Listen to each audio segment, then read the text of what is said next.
नमस्कार दोस्तों, मैं रोहित कुमार आपका स्वागत करता हूं आपके अपने YouTube चैनल में जिसका नाम है हिंदी संसार। हम आज लेकर आए हैं संस्कृत के महत्वपूर्ण 25 प्रश्न। आशा करता हूं आपको यह सीरीज पसंद आएगी। तो चलिए शुरू करते हैं। पहला प्रश्न, संस्कृत भाषा का अन्य नाम है। तो आपको बताना है कि संस्कृत भाषा का अन्य नाम क्या है। देववाणी, सुरभारती, गौवर्ण भारती या उपयुक्त सभी। तो आपको बताना है कि संस्कृत भाषा का अन्य नाम क्या है। तो आशा करते हैं आपने उत्तर लगा लिया होगा। जो इसका सही उत्तर है वो है उपयुक्त सभी। जो जितने भी ये तीनों नाम हैं वो संस्कृत भाषा के अन्य नाम हैं। आगे चलते हैं। सबसे प्राचीन वेद है। आपको बताना है कि सबसे प्राचीन वेद कौन सा है। बहुत आसान प्रश्न है। ऋग्वेद, सामवेद, यजुर्वेद या अथर्ववेद। तो आपको बताना है कि सबसे प्राचीन वेद कौन सा है। तो आशा करते हैं आपने उत्तर लगा लिया होगा। तो इसका सही उत्तर है ऋग्वेद। चलिए आगे चलते हैं। प्रश्न नंबर आगे। संस्कृत भाषा के अध्ययन से लाभ होता है। तो आपको बताना है कि संस्कृत भाषा के अध्ययन से यानी पढ़ने से क्या लाभ होता है। आर्थिक लाभ होता है, सांस्कृतिक लाभ होता है, भाषा का ज्ञान होता है या प्राच्य साहित्य का ज्ञान होता है। तो आपको बताना है कि संस्कृत के अध्ययन से क्या लाभ होता है। आशा करते हैं आपने उत्तर लगा लिया होगा। जो इसका सही उत्तर है वो है प्राच्य साहित्य ज्ञान होता है। जो हमारा प्राचीन साहित्य ज्ञान होता है वो संस्कृत भाषा से होता है। तो ऑप्शन नंबर डी सही है। अब चलते हैं प्रश्न नंबर आगे। आगे है संस्कृत भाषा का आधार यानी प्राण है। तो आपको बताना है कि संस्कृत भाषा का आधार प्राण क्या है। संधि, समास, व्याकरण या अनुवाद। बहुत आसान प्रश्न है। आशा करते हैं सबसे उत्तर लग जाएगा। तो इसका सही उत्तर है भाषा का, संस्कृत भाषा का जो आधार होता है, संस्कृत भाषा का या फिर किसी भी भाषा का आधार जो होता है वो उसकी ग्रामर होती है यानी व्याकरण होती है। आसान प्रश्न है। चलिए आगे चलते हैं। संस्कृत में धातु रूप किसे कहते हैं। यानी जो धातु रूप होते हैं वो किसे कहते हैं। संज्ञा पद को, कर्म पद को, क्रियापद को या विशेषण पद को। तो आपको बताना है कि संस्कृत में धातु रूप किसे कहते हैं। आशा करते हैं आपने उत्तर लगा लिया होगा। जो धातु रूप होते हैं वो हमारे क्रियापद होते हैं। आगे चलते हैं। कुल गण होते हैं। तो आपको बताना है कि गणों की संख्या कितनी होती है। 10, 8, 5 या 7। तो आपको बताना है कि गण कितने होते हैं। तो आशा करते हैं आपने उत्तर लगा लिया होगा। जो गणों की संख्या होती है वो हमारी 10 होती है। आगे चलते हैं प्रश्न नंबर नेक्स्ट। पद कितने प्रकार के होते हैं। बहुत महत्वपूर्ण प्रश्न है, परीक्षा में पूछ लिया जाता है अक्सर। 2, 4, 5 या 3। आपको बताना है कि पद कितने होते हैं। तो आशा करते हैं आपने उत्तर इसका लगा लिया होगा। जो पदों की संख्या होती है वो होती है हमारी 2, सुबंत और तद्धित। बहुत आसान है। आगे चलते हैं। आगे है इनमें से कौन सी धातु अकर्मक नहीं है। आपको बताना है कि इनमें से कौन सी धातु सकर्मक नहीं है। सकर्मक बताना है आपको। पट, हन, बक्ष या निरत। तो आपको बताना है कि सकर्मक नहीं है। तो आशा करते हैं आपने उत्तर लगा लिया होगा। जो इसका सही उत्तर है वो है निरत। बहुत ही महत्वपूर्ण प्रश्न है। आगे चलते हैं। आपको बताना है कि नेक्स्ट प्रश्न है। आपको बताना है कि शुद्ध रूप क्या है। तो आपको बताना है कि शुद्ध रूप क्या है। जीएस्ट या जीएस्ट। तो आपको बताना है कि इन चारों में शुद्ध रूप कौन सा है। तो आशा करते हैं आपने उत्तर लगा लिया होगा। जो शुद्ध रूप है वो है हमारा जीएस्ट। आसान प्रश्न है। चलिए अब चलते आगे। श्री शब्द का प्रथमा एकवचन रूप होगा। जो श्री शब्द है उसका प्रथमा एकवचन आपको बताना है। तो क्या है। श्री, श्री, श्रीय या श्री? तो आपको बताना है। तो आशा करते हैं आपने उत्तर लगा लिया होगा। जो इसका सही उत्तर है वो है श्री। चलिए आगे चलते हैं। आगे है, यहाँ आपको अ लगाना है। तो आपको यहाँ अशुद्ध क्या है, अशुद्ध आपको बताना है। आपको अशुद्ध बताना है कि अशुद्ध इसमें निम्न विचारों में से अशुद्ध क्या है। पुष्ट, दृष्ट, श्रेष्ठ या सृष्ट? तो आपको बताना है कि अशुद्ध इन चारों में से कौन सा शब्द है। तो आशा करते हैं आपने उत्तर लगा लिया होगा। जो इसका सही उत्तर है यानी जो अशुद्ध शब्द है वो है हमारा श्रेष्ठ। आगे चलते हैं।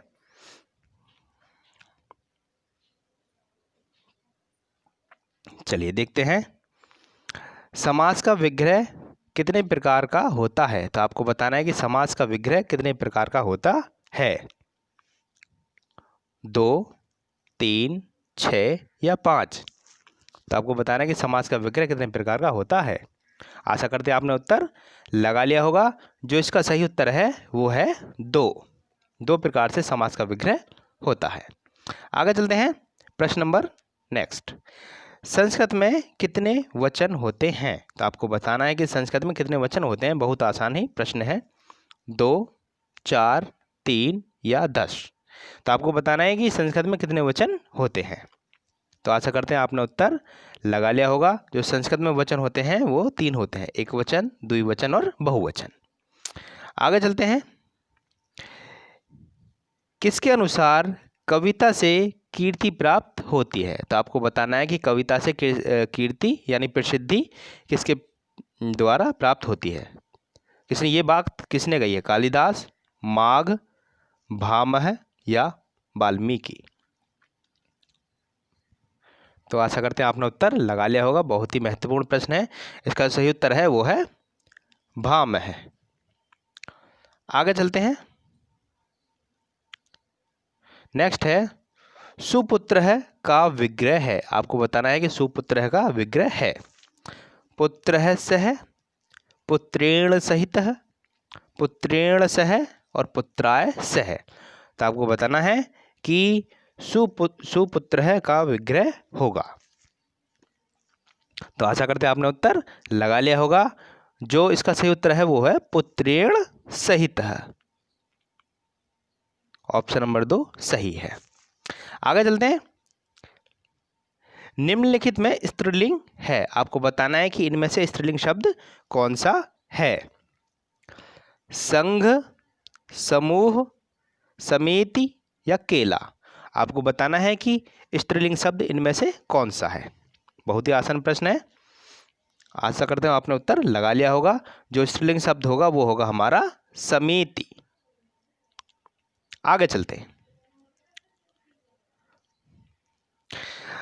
नेक्स्ट है, पदों के मिलने की प्रक्रिया कहलाती है। जो पद आपस में मिल जाते हैं उनकी क्या प्रक्रिया कहलाती है। समसनम, संधि, अलंकरण या एकत्व? तो आपने उत्तर लगा लिया होगा।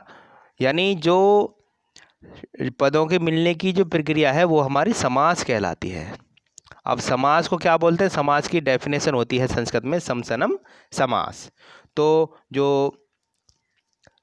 समसन है वहाँ वो हमारा समास की परिभाषा है। तो समसन यहाँ सही उत्तर होगा। आगे चलते हैं नेक्स्ट प्रश्न की ओर। आधुनिक आर्य भाषाओं का उद्भव हुआ है। आधुनिक जो आर्य भाषा है का उद्भव किस भाषा से हुआ है। पाली से, संस्कृत से, प्राकृत से या अंग्रेजी से?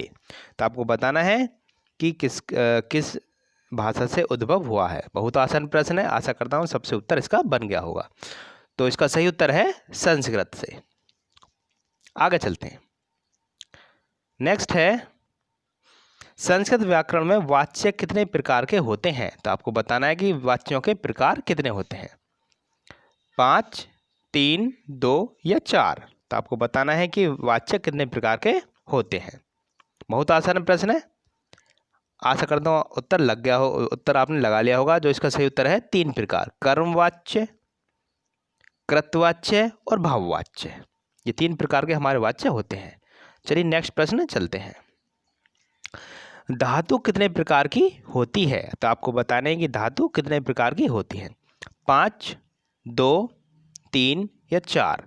तो आपको बताना है कि धातु कितने प्रकार के होते हैं। तो आशा करते हैं आपने उत्तर लगा लिया होगा। जो धातु के प्रकार होते हैं वो हमारे 2 होते हैं। धातु हमारी 2 प्रकार की होती है। चलिए आगे चलते हैं। अगर आपको कोई भी समस्या आती है एक्सप्लेनेशन में, अगर आप चाहते हो कि हर प्रश्न का हम व्याख्या से विस्तार से समझाएं, तो आप हमें कमेंट बॉक्स में बताइए, क्योंकि हम ये एक सीरीज लेकर आए हैं तो उसमें हम थोड़ा स्पीड से बता रहे हैं। तो चलिए नेक्स्ट प्रश्न चलते हैं। लिट लकार किस काल का बोधक है? हमने इससे पिछले वीडियो में यही चीज़ें विस्तार से एक्सप्लेन की थी, तो आप जाके वहाँ देख सकते हैं, जिसका लिंक ऊपर आई बटन में और नीचे डिस्क्रिप्शन में मिल जाएगा। तो चलिए देखते हैं, लिट लकार किस काल का बोधक है? तो आपको बताना है वर्तमान काल, भूतकाल, भविष्यत काल या इनमें से कोई नहीं। तो बताना है आपको। जो लिट लकार होता है वो हमारा भविष्य काल होता है। भविष्य काल इसका सही उत्तर है। चलिए आगे चलते हैं। प्रश्न नेक्स्ट प्रश्न है, गच्छेत किस लकार का रूप है? तो आपको बताना कि गच्छेत किस लकार का रूप है। लट लकार, लोट लकार, विदर्लिंग या लंग लकार। तो आपको बताना है कि गच्छेत किस लकार का रूप है। तो आशा करते हैं आपने उत्तर लगा लिया होगा। जो इसका सही उत्तर है वो है विदर्लिंग। चलिए आगे चलते हैं। आज का लास्ट प्रश्न।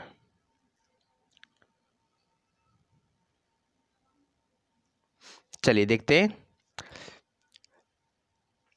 प्रथम पुरुष बहुवचन की विवक्षा में जिस प्रत्यय का प्रयोग किया जाता है वह होता है। प्रथम पुरुष बहुवचन में जिसका प्रयोग किया जाता है, जिस प्रत्यय का प्रयोग किया जाता है वो आपको बताना है। तिप प्रत्यय, जी प्रत्यय, तस् प्रत्यय या सिप प्रत्यय।